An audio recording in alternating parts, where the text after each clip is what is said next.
started creating art about 5 years ago. I like to work in vibrant colors, a lot of times on a canvas. Most recently, I've expanded my work to include murals as well. I really just started creating art as a way to reconnect and disengage from what I was doing.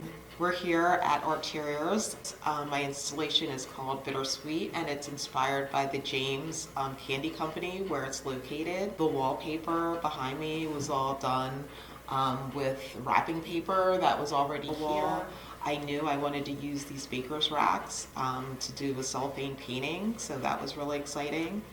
And also, as you can see, there are portraits done kind of playing with that bittersweet. You see a lot of candy pieces, but it's also up to the viewer to interpret what is bittersweet to them as well.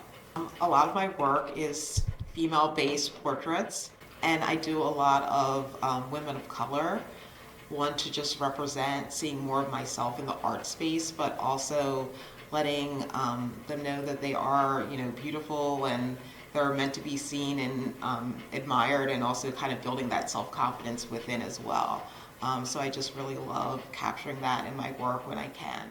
Portrait series, Bittersweet, I used found baking sheets. The cellophane paintings that are in the installation, again, I was all about bringing the installation out from the wall and bringing it into the space. Like that duality. This is the one here is I'm considering the bitter, and the one behind me is the sweet. I wanted to play on the form of just kind of like messy, like kind of maybe bringing that bitter, bold, like you could see the drips. That you're meant to see the drips. You're meant to like get this like roughness. And even so, the bouffant box, that's part of my installation. I like gilded those in gold leaf just to add a sparkle element, and also in the drapings in the ceiling, like just adding that element of contrast.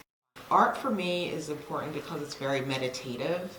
That's how I started my practice, as a way to kind of decompress. Arteriors is my opportunity to explore. I don't do a lot of text in my own work, so this is like my chance to kind of play around, like an evolution of being an artist, being a little more daring, stepping out of my own box and comfort zone to kind of create something that people can enjoy.